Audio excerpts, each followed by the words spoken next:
सही है।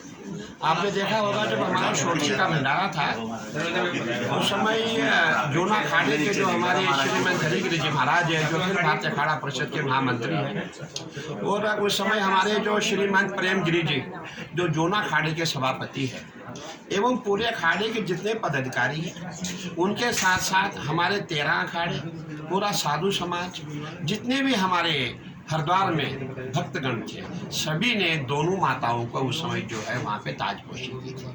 आपने देखा होगा जो हमारी एक माता जी है जो अमेरिका की है, जिसको वहाँ का महंत नियुक्त किया गया तो वो वाकई में पहले से महामंडलेश्वर है, और उनके बाद उनके साथ में एक हमारी श्रद्धा गिरी जी है और हमारी चेतना गिरी जी है, दोनों को उनके साथ महंत बनाया गया था। मैं समझता हूँ अब 2 महीने के बाद 3 महीने के बाद कोई विवाद करना उचित नहीं है। जिनको बना दिया गया है वही वहाँ के असली मालिक वही है, और उनके साथ देखिए आपने देखा होगा जब भी कहीं जहाँ गुड़ होता है वहीं मक्खियाँ होती है, और पायलट बाबा की बहुत बड़ी प्रॉपर्टी है, बहुत संपत्ति है, पूरे हिंदुस्तान में नहीं पूरे विश्व में है।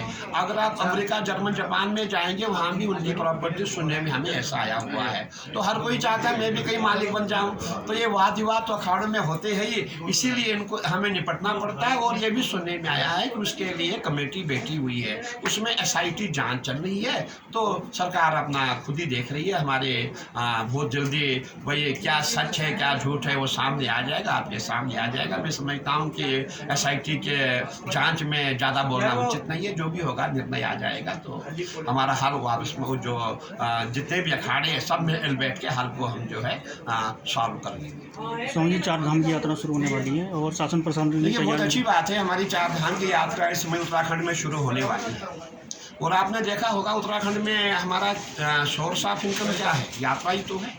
जितने हमारे होटल है, धर्मशालाएं हैं, जितने हमारे साधु संत, जितने भी लोग हैं, पूरा उत्तराखंड का जो दारोमदार यात्रा से मैं कहना चाहूँगा। हरिद्वार में मैंने पिछले साल भी देखा बहुत भीड़ हो रही है, और अभी भी सुनने में आया 20 लाख से ज़्यादा रजिस्ट्रेशन हरिद्वार में हो चुके हैं।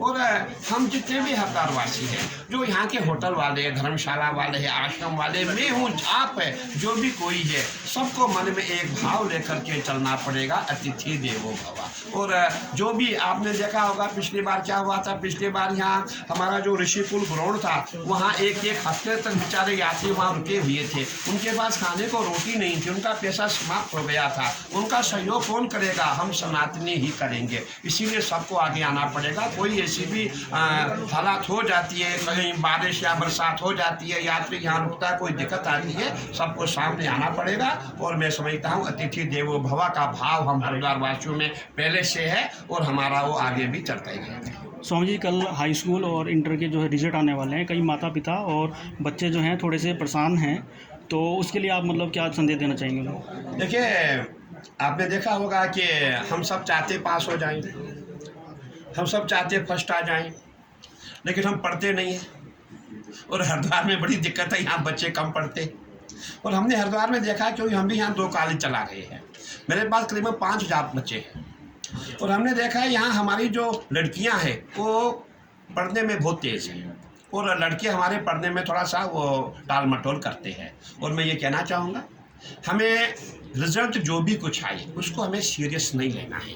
और माता पिता को मैं बोलना चाहूँगा, बाई चांस अगर बच्चा फेल भी हो जाता है कोई दिक्कत नहीं, उसको डांटने की आवश्यकता नहीं है, फटकारने की आवश्यकता नहीं है, मारने की आवश्यकता नहीं है, क्योंकि आजकल बच्चा जो डिप्रेशन में आ जाता है। और हमने देखा है आजकल हरिद्वार में कहीं युवा हमने देखे जो डिप्रेशन का शिकार हो चुके हैं। और जब डिप्रेशन आ जाता है तो बच्चा कुछ भी कदम उठा सकता है। मेरी सभी माताओं बहनों से अपील है कि आपका बच्चा पास हो फेल हो, उसको आप प्रेम से बिठाइए, प्रेम से पढ़ाइए, प्रेम से उसको। और अगर बाई चांस फेल भी हो जाता उसको प्रेम से बोले कि बच्चा आप आगे चल के आपको मेहनत करनी है, आगे चल के आपको पास होना है। बच्चों को आप मारे नहीं, पीटे नहीं, टार्चर ना करें, ताने ना दें। बच्चा पास हुआ अच्छी बात है, फेल हुआ वो भी अगले साल के लिए प्रयास अच्छा करें, उसको अच्छी कोचिंग आप दें, बच्चा अगले साल पास हो जाएगा।